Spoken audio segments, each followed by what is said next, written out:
Oke, Be ya. Ya, siap saya. Ya. Bismillah. Saya agak grogi nih, ada Babe nih, takut diomelin. Apa kagak kelihatan virtual namanya tuh. Iya. Oke, Be. Biar kenalan sama Babe, jadi kalau Babe diwawancara media, Babe bisa endorse yang namanya Asosiasi Guru Sejarah, Be ya. Ya. Ya, siap-siap. Udah mulai cair nih kayaknya. Oke, Selayang Pandang Asosiasi Guru Sejarah Indonesia. Selamat datang teman-teman di acara Aksi Fest. Ini pertama kalinya kita buat. Temanya tidak hanya halal bihalal, tapi nanti juga ada pertunjukan seni dan juga salah satunya orasi budaya nanti dari Babe Ridwan Saidi tentang sejarah kebudayaan Lebaran dan halal bihalal ya. Mudah-mudahan nanti bisa memantik kita semua dan menghadirkan satu inspirasi baru dalam dunia pengetahuan kita. Bagaimana sejarah aksi? Sejarah aksi tidak lepas dari keberadaan dua menteri. Tahun 2001 sampai 2004 menterinya Malik Fajar, kemudian 2004 sampai 2009 digantikan oleh Bambang Sudibyo. Pada masa dua menteri pendidikan kebudayaan ini memang lahir dua undang-undang. Pada tahun 2002 lahir Undang-Undang Sistem Pendidikan Nasional nomor 20 tahun 2002. Kemudian pada 2005 lahir Undang-Undang Guru dan Dosen nomor 14. Nah, terbitnya Undang-Undang nomor 20 tentang Sistem Pendidikan Nasional dan Undang-Undang nomor 14 tentang guru dan dosen, salah satu pasal di dalam kedua regulasi itu adalah guru wajib berserikat berkumpul dalam bentuk organisasi profesi atau asosiasi profesi. Nah, sebagai bentuk pengejawantahan dari Undang-Undang Guru dan Dosen, Undang-Undang Sistem Pendidikan Nasional, ketika itu ada direktorat namanya PMPTK, yang sekarang direktorat ini sudah berganti tusi menjadi Direktorat GTK, Direktorat Jenderal Guru dan Tenaga Pendidikan. Ketika itu yang menjabat dirjen adalah Profesor Dr. Fasli Jalal. Beliau memfasilitasi berbagai mata pelajaran untuk membuat asosiasi profesi. Itulah yang kemudian membuka keran lahirnya asosiasi guru berbasis mapel. Ada asosiasi guru sejarah, guru ekonomi, guru matematika. Yang kemudian semuanya berdinamika, berkembang sesuai dengan jiwa zamannya masing-masing, sesuai dengan eksistensi kepemimpinannya masing-masing. Sehingga dalam konteks ini saya mau mengatakan bahwasanya aksi yang didirikan pada 1 September tahun 2007 melalui kongres pertama itu juga embrionya berasal dari Kementerian Pendidikan dan Kebudayaan, dari Direktorat PMPTK yang sekarang menjadi Direktorat GTK. Ini menarik, sejarah berdirinya aksi memang saya tuliskan 1 September 2007 mengacu pada dokumen resmi, notula sidang maupun kongres. Namun secara de facto ada beberapa informasi yang mengatakan rintisan awal pembentukan aksi sebenarnya sudah dimulai tahun 2005 ketika diadakan pelatihan guru sejarah di PMPTK.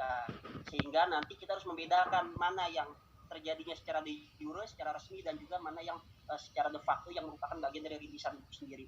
Mudah-mudahan nanti ada historiografi yang menuliskan tentang sejarah aksi sebagai organisasi profesi.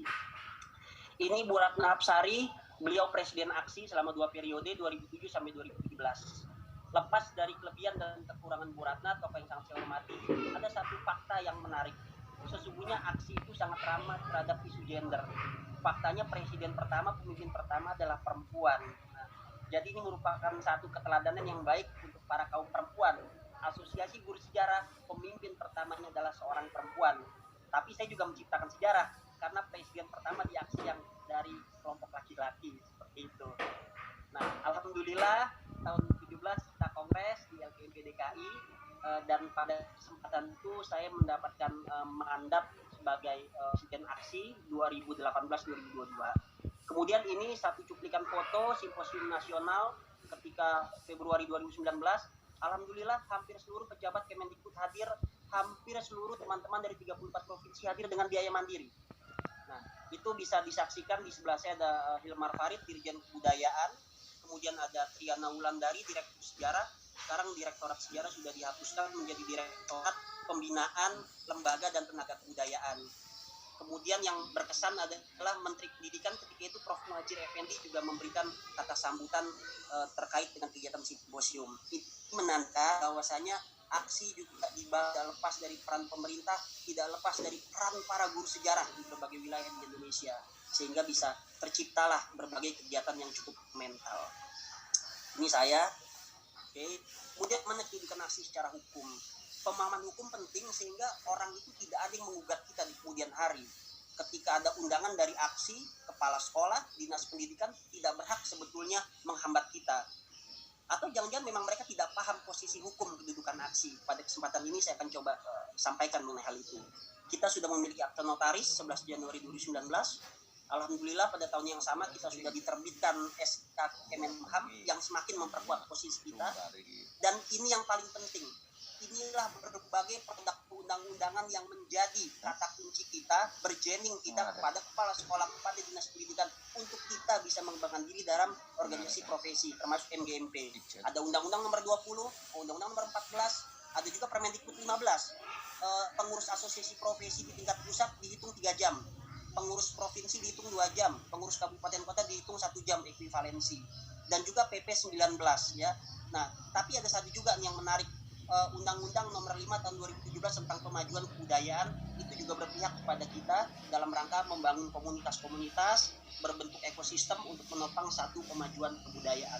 Saya pikir perdebatan mengenai posisi hukum kita selesai dengan pemahaman ini.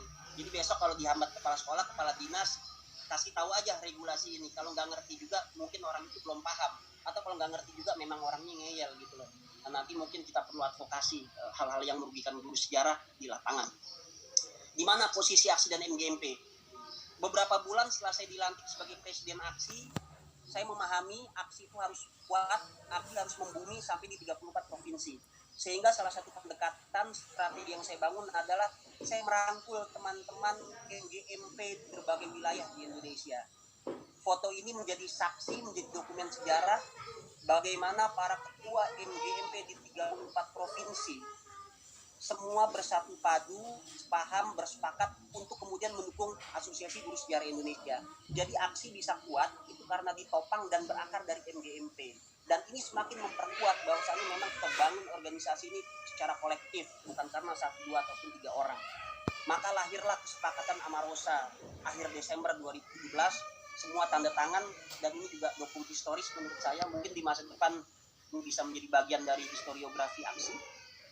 Ini beberapa komitmen antara aksi dan MGMP. Kita dibangun dari satu ikatan keluarga besar yang utuh, kita memiliki niatan tujuan yang sama, membangun komunikasi kolaborasi, eksistensi harmonisasi, dan juga mendukung serta memperkuat satu sama lain. Aksi dan MGMP adalah saudara kandung. Kalau MGMP itu dia sifatnya lokal, kabupaten kota, paling jauh itu provinsi dan tingkat oleh struktur kedinasan. Aksi bersifat nasional, bahkan dia bisa sampai ke arah global dan juga bersifat independen. Guru sejarah akan memiliki 2 rumah di kampung halaman namanya MGMP, rumah di tingkat nasional namanya aksi. Dan juga kita akan punya 2 kendaraan, satu Chevrolet namanya MGMP, satu Pajero namanya aksi. Dua-duanya adalah milik kita, tergantung tujuan dan kepentingan yang mau dicapai, seperti itu. Kini aksi tumbuh dan berkembang. Alhamdulillah kita sudah memiliki cabang di 34 provinsi. Itu beberapa foto para gubernur atau wakil 34 provinsi. Alhamdulillah juga hampir semuanya saya kenal secara pribadi, pernah ketemu langsung, pernah juga datang ke rumahnya. Bahkan saya selalu mengatakan buat saya persaudaraan dengan mereka jauh lebih penting daripada pejabat organisasi. Sebab jabatan itu hanya sementara, namun persaudaraan, persahabatan itu jauh lebih kekal sampai tua nanti, itu yang akan menjaga kita. Itu yang selalu saya sampaikan kepada teman-teman. Guru sejarah penggerak dan merdeka, ini saya pikir tidak perlu. Kita sudah bergerak secara kolektif. Ini foto-foto kita di Malaysia. Saya kadang ketika memandang ini dari sudut pandang masa depan, rasanya hati teriris juga, sebab saya yakin di masa depan saya nggak mungkin bisa mengulang hal-hal seperti ini. Tapi saya juga berharap akan ada generasi penerus seperti saya, seperti kita semua akan melanjutkan perjuangan. Ini juga salah satu kebanggaan kita di aksi. Kenapa? Provinsi yang paling awal kita lantik adalah Aceh. Bayangkan, kita tidak menggunakan pendekatan Jawa sentris, tapi ujung barat yang kita bangun. Maka aksi provinsi yang pertama terbentuk adalah Banda Aceh, 30 September 2018. 1 minggu kemudian saya pergi ke ujung timur, langsung datang ke Papua 6 Oktober 2018. Saya merasa dengan aksi bagian barat dilantik, aksi bagian timur dilantik, maka saya sudah mengikat Indonesia. Jadi ada makna filosofi kenapa saya memilih dari Aceh, kemudian dalam 1 pekan saya lanjut ke Papua. Alhamdulillah Tuhan memberikan jalan dalam waktu 2 minggu bisa berkeliling dari ujung barat ke ujung timur. Salam hormat juga untuk Pak Harjuni, beliau banyak membantu saya ketua MGMP dan aksi dari Papua. kemudian aksi Riau terbentuk, dan terus sampai Kalimantan Utara, Papua Barat, alhamdulillah sudah 34. Ini teman-teman bentuk kebersamaan kita kebersamaan nasional. Ketika ada COVID, apakah aksi berhenti berinovasi? Tidak. Langsung kita buat panduan, aksi harus tetap eksis di masa COVID. Ketika orang itu mengalami kelumpuhan, kehancuran, aksi justru mengalami satu percepatan karena efek wabah. Karena kita percaya bersama kesulitan ada kemudahan. Guru Sejarah Peduli COVID, alhamdulillah saya sampaikan di forum ini, berdasarkan laporan dari bendahara, kalau tidak salah sudah terkumpul kurang lebih 28 sampai 30 juta dari 34 provinsi. Yang ini nanti akan kita salurkan kepada para ketua aksi di 34 provinsi. Rencananya 1 Juni malam kita akan rapat koordinasi dan juga membicarakan teknis bantuan. Nanti publik bisa mengakses penerimaan dana yang masuk sebab kita akan publis secara resmi melalui surat pemberitahuan, sehingga budaya transparansi dan akuntabilitas kita bangun dari sisi keuangan. Dan ini contoh keberpihakan aksi dalam bentuk manusia. Kita juga sadar bahwasanya COVID ini akan menjadi bagian dari sejarah di masa depan. Karena itu kita mengarahkan guru sejarah menulis COVID dalam perspektif disiplin ilmu kita. Sebab sebagaimana kata Pram, tulisan itu adalah salah satu cara untuk kita menuju keabadian. Saya pikir kita semua sepakat dengan itu. Dan juga webinar-webinar itu juga menjadi program dari aksi di masa depan. Bagaimana menjadi anggota aksi? Ya nanti ini bisa tanya kepada gubernur, pengurus aksi di daerah masing-masing ya. Ini kartu anggota, insya Allah akan kita launching segera. Bisa beli buku dengan berbagai diskon kalau punya kartu ini. Syukur-syukur bisa dapat tiket Garuda gratis ya. Nanti kita coba untuk join kerjasama dengan maskapai. Ini menarik, batik nasional guru sejarah nih. Kita punya batik nasional guru sejarah. Motifnya pun penuh dengan filosofi. Sekedar info, batik ini sudah menjadi hak cipta aksi. Jadi memang pemikiran ini teman-teman aksi pusat yang merumuskan, tapi memang untuk desain menggambarnya kita serahkan kepada pakar. Namun esensi pikiran utamanya berangkat dari aksi. Salah satunya bisa dilihat ada peta Indonesia di situ, itu luar biasa. Hijau melambangkan bentuk negara agraris, biru melambangkan itu maritim, dan putih melambangkan daratan yang kaya dengan hasil tambang. Nah, nanti mudah-mudahan batik aksi ini bisa digunakan oleh seluruh guru sejarah di seluruh Indonesia. Gampang kalau mau aksi, lihat aja media sosialnya, kemudian klik di internet aksi, semua kiprah kita, portofolio kita, sejarah kita akan ada di sana ya. Milenial nanti kalau setuju bisa bergabung, kami sangat senang kalau teman-teman bergabung dalam satu barisan ini. Sekarang kita kenalan nih, agak turun lagi, tadi saya agak tinggi dengan konten 4, sekarang kita kenalan. Ini Dewan Penasehat kita Bu Ratna ya, tadi sudah memberikan sambutan. Salam hormat Bu Ratna ya, luar biasa, sudah di atas 50 tapi masih sehat untuk beraktivitas. Ini juga Dewan Penasehat, alhamdulillah Kung Suparman, beliau masih kita tunggu untuk bergabung ya. Di kesempatan yang sama beliau juga kebetulan membantu di aksi DKI Jakarta, perannya cukup besar dalam pembentukan aksi di masa-masa awal ketika 2007. Salam hormat saya untuk Kung Parman sebagai Dewan Penasehat. Ini Pak Sekjen, Pak Warsono, guru saya, orang yang memperkenalkan saya dengan aksi, orang yang mengorbitkan saya pertama, yang support saya, yang banyak ngomelin saya. Kita juga tunggu Pak Warsono bergabung. Salam hormat Pak. Memang Pak Warsono yang kita butuhkan bukan tenaganya, tapi kematangan emosionalnya, sehingga dia mampu mengerem kadang anak-anak muda yang suka kecepatan sehingga tabrak kiri, tabrak kanan. Nah, fungsinya orang tua itu memberikan gas, sehingga memberikan rem, sehingga gasnya dari anak muda, remnya dari orang-orang tua. Dan Pak Warsono melakukan peran itu dengan sangat baik sebagai sekjen. Ini kita juga punya ketua 1, ketua 2. Ada ketua 1 Pak Yayan yang menangani wilayah Pulau Jawa dan Sumatera. Ada Pak Adriansa yang menangani Pulau Kalimantan. Ada juga ketua 3 Pak Asis menangani Pulau Sulawesi dan Bali. Kemudian Pak Harjuni sudah pakai batik aksi itu ya, kalau dijahit, menangani wilayah Indonesia bagian timur. Ini juga orang-orang yang banyak bantu saya. Ini wakil sekjen 1 Pak Ismail dan Pak Sudarso. Beliau orang yang banyak mensosialisasikan kegiatan-kegiatan aksi yang tidak pernah berhenti mensupport saya. Beda usianya jauh nih, tapi kita membuktikan kita egaliter di aksi, semua kita bangun secara hangat. Ya kadang intrik-intrik sedikit wajar lah, dinamika, tapi tidak menghilangkan esensi kebersamaan kita. Nah ini sekretaris, gagah sekali fotonya, operator nasional kita. Kalau ada operator dapodik, Mas Dimas operator aksi webinar ya. Salam hormat Mas Dimas, luar biasa ya, masih muda sudah dapat jabatan sekretaris di tingkat pusat. Siapa tahu nanti bisa jadi generasi penerus ya. Nah ini bendahara Bu Rahma, dan juga Bu Harumi. Bu Rahma menangani bendahara urusan umum, keuangan secara umum. Kalau Bu Dwi Harumi menangani urusan masalah-masalah kemanusiaan, rekening-rekening sosial ya.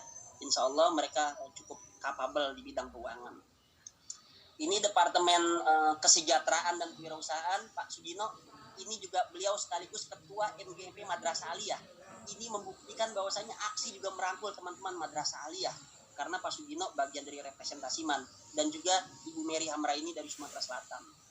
Ada Humas Publikasi Multimedia, itu ada Pak Endar, guru berprestasi dari Palangkaraya. Wakilnya ada Mas Aris, guru berprestasi dari Surabaya. Ini juga memberikan satu bukti aksi diisi oleh orang-orang hebat. Guru-guru berprestasi kumpul semua di sini karena satu tujuan. Ini profesi kompetensi, ada Pak Aan ya sebagai kepala departemen dan juga pakai cadar Bu Rahma. Beliau sedang berduka dalam arti suaminya baru selesai operasi. Kita doakan semoga Pak Edi, suami dari Bu Rahma, lekas sehat. Begitupun saudara-saudara kita yang lain yang tertimpa musibah, semoga lekas berlalu dan diberikan kekuatan oleh Allah Tuhan Yang Maha Kuasa. Bu Rahma representasi dari SMK. Ini juga menandakan aksi merangkul teman-teman dari SMK. Ini hukum dan advokasi. Nah, ini juga dua senior saya, ada Pak Yusuf sebagai kepala departemen, ada Pak Erson ya dari Lampung. Kalau teman-teman ingat kasus Hago, pelecehan guru sejarah oleh Hago, Pak Yusuf salah satu orang yang mendorong saya untuk melakukan protes ke KPI, Komisi Penyiaran. Dan alhamdulillah Hago menyatakan maaf terhadap aksi, kemudian dia mencabut iklan yang merendahkan harkat dan martabat guru sejarah. Itu akan menjadi bagian dari kiprah kita juga nanti di masa depan. Ini Bang Yopi, salam hormat yang mengurus kegiatan pada pagi hari ini, Kepala Departemen Litbang ya. Luar biasa, jenggotnya, kacamatanya unik penampilannya ya. Kalau nyanyi lebih keren lah, ya, apalagi baca Al-Quran, karena memang keturunan Melayu. Katanya ada darah sultan kalau nggak salah ya. Kemudian wakil departemennya Bu Mariana, beliau juga salah satu guru inovasi, guru terbaik yang ada di Indonesia.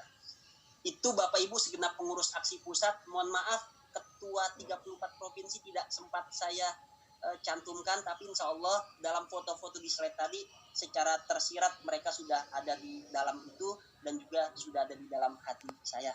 Dengan mengucap Bismillahirrahmanirrahim, kegiatan Aktifest tahun 2020 dengan ini atas berkat rahmat Allah Tuhan Yang Maha Kuasa dinyatakan untuk dibuka. Bismillahirrahmanirrahim. Saya tutup dengan pantun. Duduk sendiri ditemani kopi sambil menikmati buah yang tersedia. Sekian acara webinar dari kami. Semoga aksi semakin berjaya. Billahi taufiq wal hidayah. Wassalamualaikum warahmatullahi wabarakatuh.